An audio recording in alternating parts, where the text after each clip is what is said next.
that this person is a high priority target. Maybe is a governor or something. But I do know that many, if not all, the governors in Nigeria, when they move, like we read in the report, they move in a motorcade. So they must have seen, oh, this person must be important.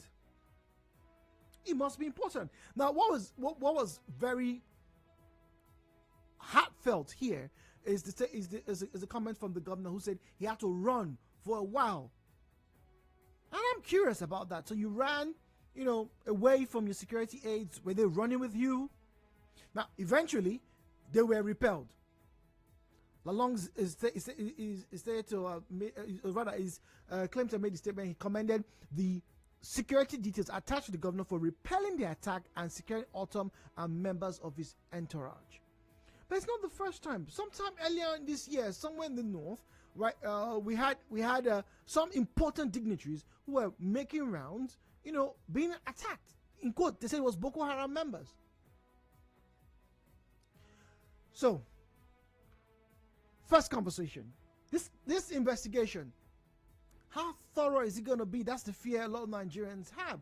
But the truth is, it must be done. And more importantly than having some individuals drafted to just go and protect a particular individual, but it's all about the general safety and well-being of Nigerians, whether they're in Benue State, whether they're in Kogi State, whether they're in Adamawa State, or Rivers, or Lagos. It is the general well-being that is at stake here. But it is now more evident, more than ever before, in the past 6 or 8 months, that something has to be done. We've had the change of security chiefs. Well, there's a new group in charge. What's going to happen? How are they doing it? We don't need to know, but we just need results. Nigerians are seeking results. Let's get to the phone lines. 0817-923-0002. 0817-923-0003, 0817-923-0007, and then the female caller line is 0817-923-0009. I'll take the numbers again, please. 0817-923-0002, 0817-923-0003, 0817-923-0007, and then the female caller line is 0817-923-0009. WhatsApp and Telegram available on 0809-030-6416, 0809-030-6416. When you call in, please do well to turn down the volume of your radio set. And our social media handle at Nigeria Info PH across the platforms. Hello. Good morning. Hello. Good morning. Good morning. The issue, my take on the issue is this. It's quite unfortunate that a sitting governor could be attacked commonly. In Benue State, it is time for us to wake up. Benue State, they are one of the states in Nigeria that has so much military personnel, both retired and service one. So I don't know why they cannot come together and form a formidable defense protecting their place. And they come into the federal government matter. Every time the government says it's on top. If government is on top and things are going like this, what of when they will be under? What will be the fate of Nigerians? These men have been raising this alarm severally, and yet nothing comes out of his crying. Well, we can't say nothing. We've had personnel being deployed to Benue over the past few months. We've had sting operations being carried out. No result. All right, so no result. He's not happy. Hello, 923. Good morning. Welcome. Good morning. Yeah, I have to say it's a welcome development. How is that welcome? Yeah, I'm coming. Hold on. It's a welcome development. If the banditry have changed to begin to attack our leaders, I say it's a welcome development. Because by doing so, this country will change overnight. Those children they are going after, those children, they are innocent. They did not commit any crime. So what crime has Autumn? Who are looting our fund, our treasure, who are misleading us. Let them go after them so that they will sit up and know what to do. All right. So you are saying it's a welcome development, and I ask, what if the worst had happened? You're forgetting this man is a father to children and a husband to a wife. I understand the sentiments, but welcome development? Nah, totally disagree. Hello, 9.3. Yeah, Mr. Jude. Good morning, welcome. Good morning. I have not even heard your surname for one day. I've been hearing Jude. I'm very sorry about that. May I know your surname? Omamegbe Jude, and I've said it more than a few times. I'm going to say Christian from Omuma. Welcome, Christian. It's okay. So it's very unfortunate that a whole governor will be embarrassed like that. So if a whole governor can be embarrassed, what will happen to the common man? So we are not safe. So government should do something needful to protect all the citizens of this nation. Thank you. That's my state. Thank you very much, Christian. 9.3. Good morning. Yeah, hi, so good morning. Good morning. Welcome. Yeah, Mufasa on the line. Good morning, Mufasa. Yes, you see, first let me say that it is condemnable, the attack on the governor of Benue State, and it's generally unacceptable. And I hope that those people who carried out that heinous act will be fished out and brought to book. But having said that, I dare say that, you see, most times when these leaders, these so-called elite aristocrats, when they get attacked like this, you know, the kind of interest and attention. For instance, we've heard of cases, especially in River State, where a lecturer was kidnapped, a traveler was kidnapped, people were weeks away from Bonny and all of that. We see the kind of energy, the kind of, attention that is required compared to when it happens to this, minds. So cut the long story short, I think in as much as you don't want to be hearing of this kind of attack, whether it's happening to the governor or the ordinary citizens, but what is good for the good is equally good for the gander. Let us condemn any kind of attack in entirety, whether it's for the governor or whether. So people will not begin to see themselves as second citizens in their own country. We need to put a stop to this kidnap, but it should go across board. Not only when it happens to a governor or a senator that will begin to shout to the high heaven. That is my position, Jude. Thank you. Thank you very much, Mufasa. 9.3. Good morning. Good morning, Jude. Good morning. Welcome, please. Okay. This is Education calling from Apadio. Welcome. Okay. You see what is happening in Nigeria now is that our Nigerian military is being compromised, and all of us know it. If any Nigerian that is telling you that Nigerian military is something that they will fight what is going on in Nigeria, that means all of us, we are lying to ourselves. Well, once again, that's the speculation across board. Have you had any hard? But that's it. That's the best that we can see it as. But let me ask you. Now, I'm listening. Now, very quickly. Now, the reason why we're reviewing this is now that this has happened. Do you think it's going to foster the federal government, the state government, to make more concerted efforts and not just lip service, according to some people? Federal government cannot do anything because the people in power, the people controlling the military, the people controlling the military are the people that are the ones that train those people. Do you understand me? There's no way, any information that they want to do, any like the governor's convoy that they attack, it's somebody that gave them the information. Do you understand? So you don't have basically you don't have confidence that it can be done swiftly. I know it can be done. I want to tell you, some people petition Nigerian military to ICC. One group like about 3 of them. One is that the Nigerian military has been compromised. The other one is that they are using child soldiers. Then again, when they release some of the Boko Haram members, they will reintegrate them into Nigerian soldiers. Nigerian military. Once again, all of these things, whilst are speculations, the fact is a lot of people are not particularly confident, right, in the reports that they get to hear. And the questions are always going to be there. But we cannot in all good faith sit down and say, oh, it's been compromised. If you remember the recent school attack in Kaduna, where the military repelled the attack and eventually rescued the people. That's what the military is doing. But I think this probably stems from a lot of either misinformation or disinformation to that said effect. I am not here, will not hold a brief for anybody, but based on what we know and the facts, that is what we make our assumptions or our deliberations on. So it's the review this morning. Governor Autumn, Samuel Autumn of Benue State had his convoy attacked, and he said he just escaped with his life. Fortunately, his security detail were able to repel the attacks. It's not the first time, but it's the first time a sitting governor, moving around has been attacked. We've had officials up north recently, earlier on in the year, if I'm not mistaken, up north, who was attacked as well. So the attacks are now moving from just random targets to particular targets and now to elected officials. 90.3. Hello. Hello, good morning. Good morning. Good morning, sir. Good morning, welcome. Yeah, my name is Susie. I'm calling you from Erema community. Good morning.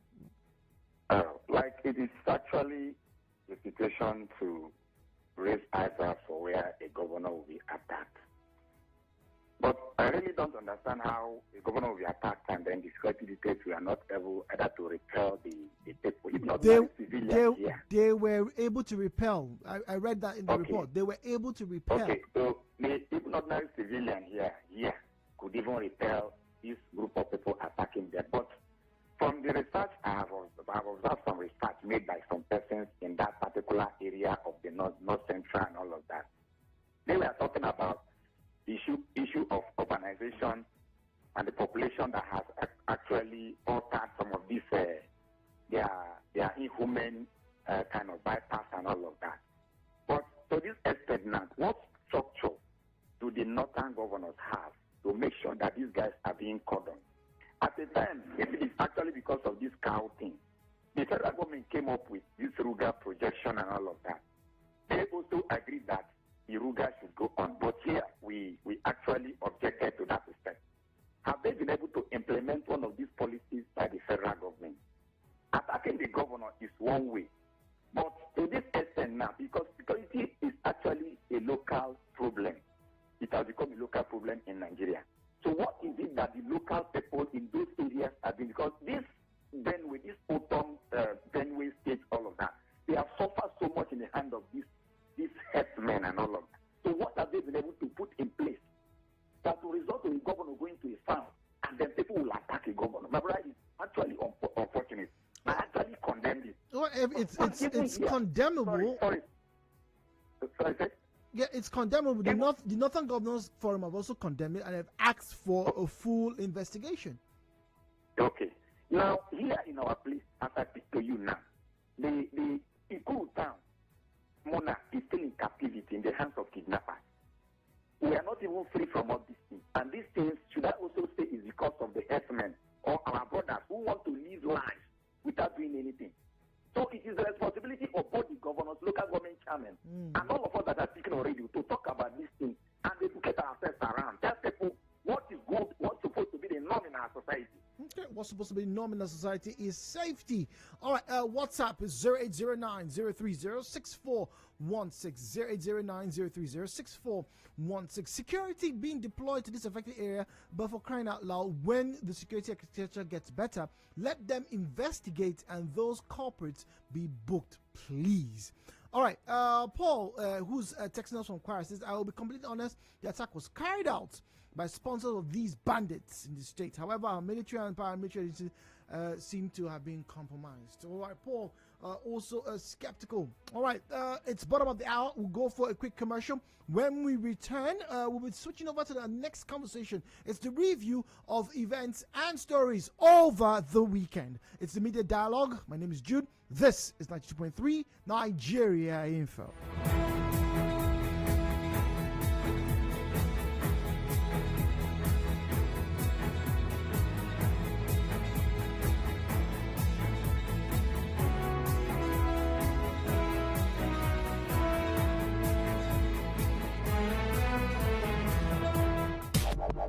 It's your right to know. We crossfire in the morning. Crossfire in the morning. Get into the midday dialogue. And tell you about the hard facts. Hard facts. And then let's talk into the chat station. Chat station. All for you. On 92.3. Nigeria Info. We crossfire in the morning. Crossfire in the morning. Get into the midday dialogue. And tell you about the hard facts. Hard facts. And then let's talk into the chat station. Chat station. All for you. On 92.3. Nigeria Info. We crossfire in the morning. Crossfire in the morning. Get into the midday dialogue. And tell you about the hard facts. Hard facts. And then let's talk into the chat station. Chat station. All for you. On 92.3. Nigeria Info. We crossfire in the morning. Crossfire in the morning. Get into the midday dialogue. And tell you about the hard facts. Hard facts. And then let's talk into the chat station. Chat station. All for you. On 92.3. Nigeria Info. We crossfire in the morning. Crossfire in the morning. Get into the midday dialogue. And tell you about the hard facts. Hard facts. And then let's talk into the chat station. Chat station. All for you. On 92.3. Nigeria Info. We crossfire in the morning. Crossfire in the morning. Get into the midday dialogue. And tell you about the hard facts. Hard facts. And then let's talk into the chat station. Chat station. All for you. On 92.3. Nigeria Info. We crossfire in the morning. Crossfire in the morning. Get into the midday dialogue. And tell you about the hard facts. Hard facts. And then let's talk into the chat station. Chat station. All for you. On 92.3. Nigeria Info. We crossfire in the morning. Crossfire in the morning. Get into the midday dialogue. And tell you about the hard facts. Hard facts. And then let's talk into the chat station. Chat station. All for you. On 92.3. Nigeria Info. We crossfire in the morning. Crossfire in the morning. Get into the midday dialogue. And tell you about the hard facts. Hard facts. And then let's talk into the chat station. Chat station. All for you. On 92.3. Nigeria Info. We crossfire in the morning. Crossfire in the morning. Get into the midday dialogue. And tell you about the hard facts. Hard facts. And then let's talk into the chat station. Chat station. All for you. On 92.3. Nigeria Info. We crossfire in the morning. Crossfire in the morning. Get into the midday dialogue. And tell you about the hard facts. Hard facts. And then let's talk into the chat station. Chat station. All for you. On 92.3. Nigeria Info. We crossfire in the morning. Crossfire in the morning. Get into the midday dialogue. And tell you about the hard facts. Hard facts. And then let's talk into the chat station. Chat station. All for you. On 92.3. Nigeria Info. We crossfire in the morning. Crossfire in the morning. Get into the midday dialogue. And tell you about the hard facts. Hard facts. And then let's talk into the chat station. Chat station. All for you. On 92.3. Nigeria Info. We crossfire in the morning. Crossfire in the morning. Get into the midday dialogue. And tell you about the hard facts. Hard facts. And then let's talk into the chat station. Chat station. All for you. On 92.3. Nigeria Info. We crossfire in the morning. Crossfire in the morning.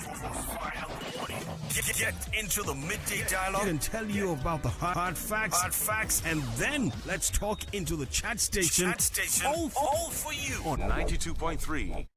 Nigeria Info.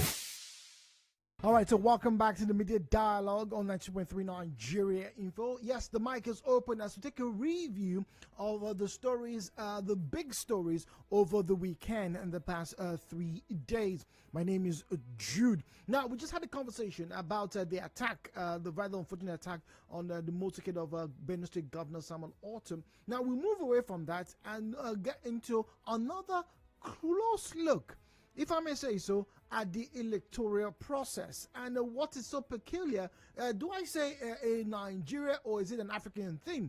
Because in the past year alone, we've had elections coming through a part of Africa that have been marred by some form of electoral violence.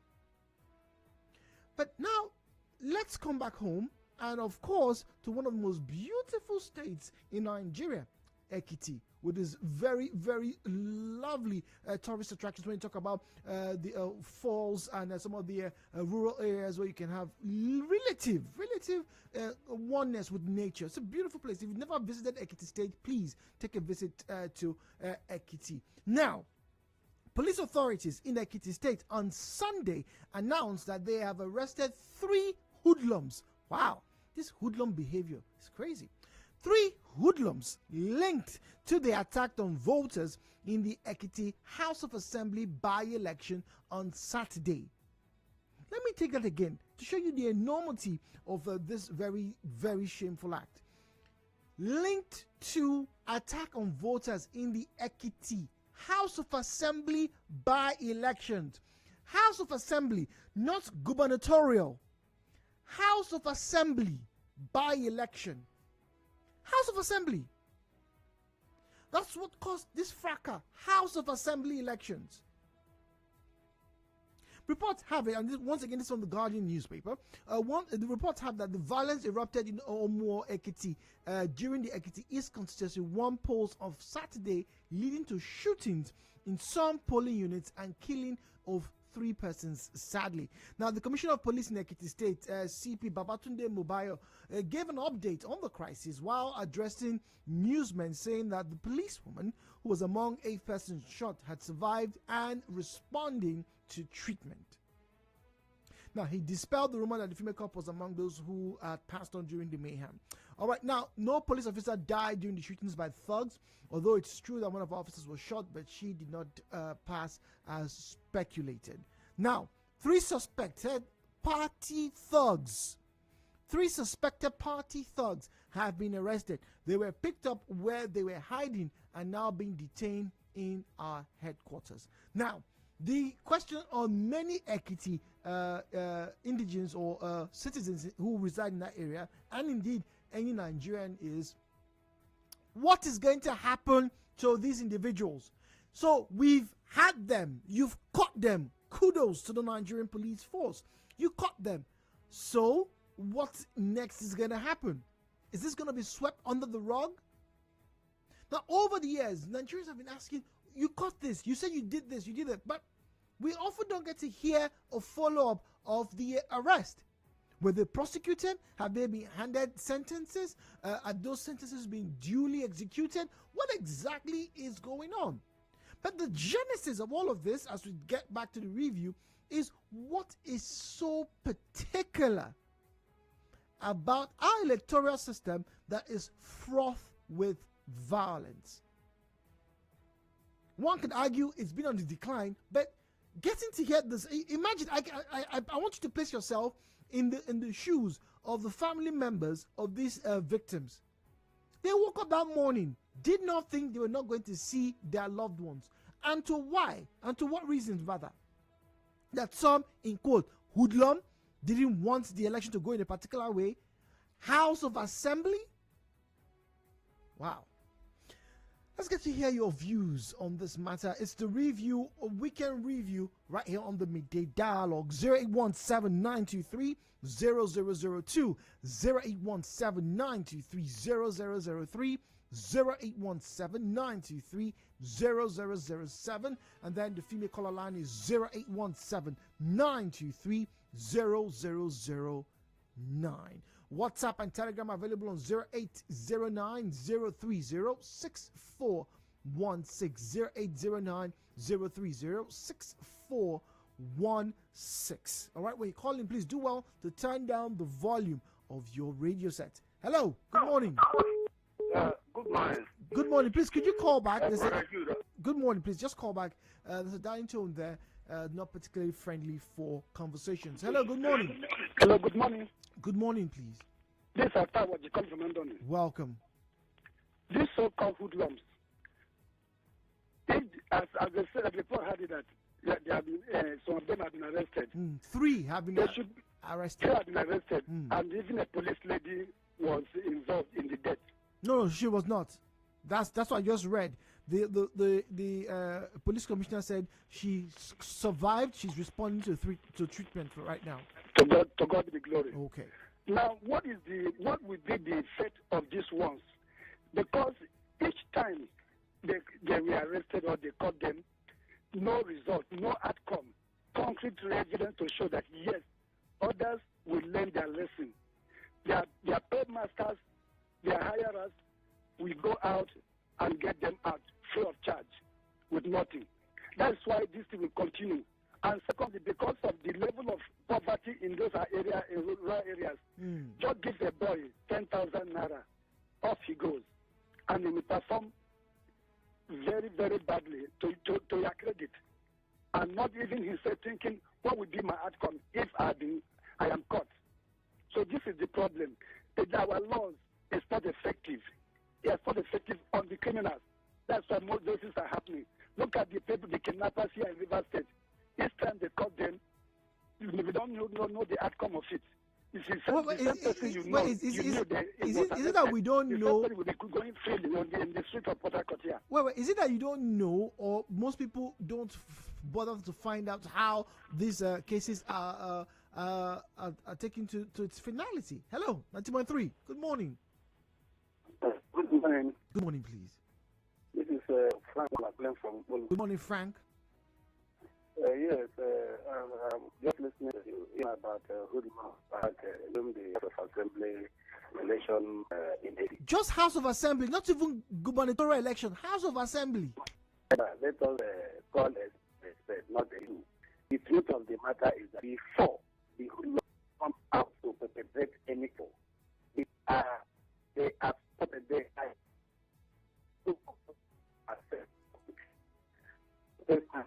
They should not kill them now. They should not take them today now.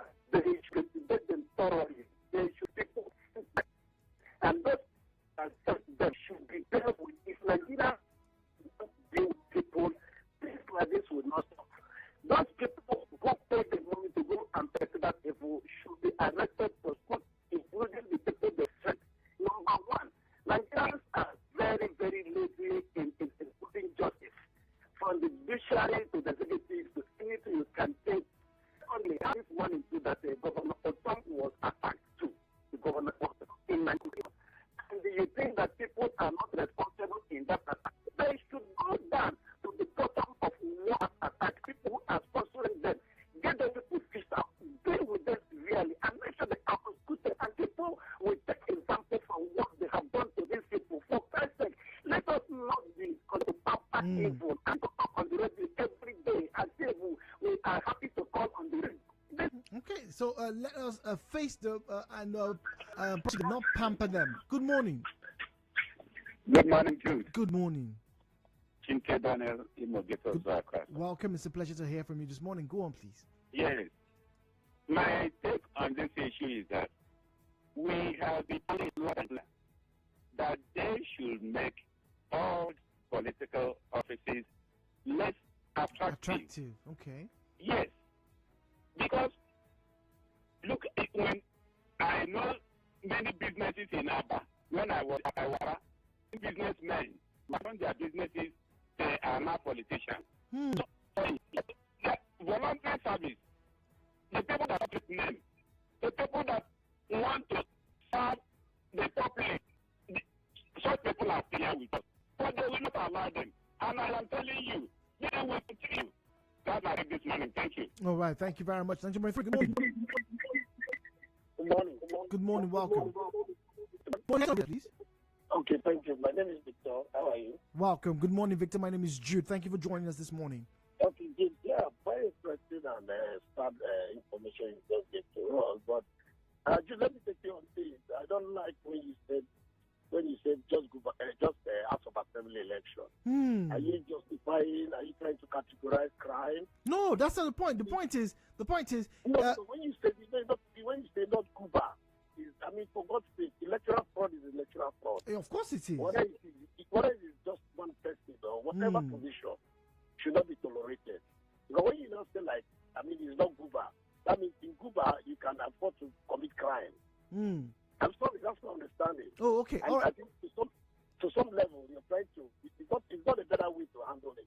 Okay, all right. So let's clarify that. So the idea for the comment there, it was not to say this is less, and so if it was Guba, then maybe it could have been done. But the idea is when you have a gubernatorial, you know that there are more people involved, and yes, you can have more players who want to, as it were, carry out fraud. And in that instance, you can't justify why maybe more security personnel will be needed. But for a small election like this, it's not even it's a by-election. One wonders, why would anybody want to cause the death of another person? Electoral fraud is bad, whether it's local government, whether it is a state house of assembly or federal, it is bad. That's not the point. But the point here is, for something that's not meant to be as widespread as this, you still had somebody wake up that Saturday morning and then go back home to his family. That is disturbing. For something like this, that was very disturbing. That's the point. Yeah, good. I quite agree with you. It's quite disturbing. It's not something, not even palatable in the year. But again, you have to understand that, look, whatever thing that takes place in Cuba will trickle down to take place in local government. Okay. The actors and the activists are part of the system. Okay? But first of all, let's condemn it. It's condemned in totality. Okay? Then now let's understand one thing about our politics in Nigeria. Okay? That our politics in Nigeria has trickled down to the level of non-entity. We do respect to those politicians, but with non-entity. Every Trump and charge is a politician. A man who has failed the private sector is a politician. A man who has failed the public sector is a politician. A man who could not even go to school is a politician. A man who went to school and dropped out is a politician. A cultist, traditional cultists to taking doctor, they are all politicians today. That is a total systematical failure. Okay. So you feel the reason why we have these violent issues not around our politics is because those who are participants or participating are not, as it were, level-headed enough. No. Because for instance, when you think about who has failed in his business, then the next option is for him to be a politician. Is it normal? A man who could not even go to 4 walls of the university or primary school is a politician. What can he offer? And when you see politicians talking, every position has an exalted. A position like a governor, for instance, is quite an exalted position. Okay? Even to the level of local government, you see a man talking rap, talking like a motor park man. Sometimes I sit down with my children, and my son will tell me, my son is about 17, he will tell me that I can't be a politician. I said, why? Yes. I said, why? He said, politicians is made for those who can fight and kill. Oh dear. Are you getting it? Oh dear. Maybe because of let me not praise myself, maybe because of the little bit of moral I try to interact and put it there. Yeah. Let me just understand this thing. Well, generality, everybody wants to be a politician. If you go in our schools and say, what do you want to be? I'm a politician. Ask him why. He will tell you he wants to make money. He wants to make money.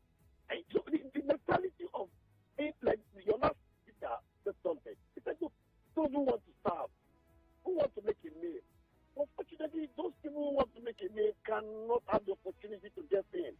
For instance, you and I will not want to use stocks to win our election. You know? I'm listening to you, Victor. It's rather sad.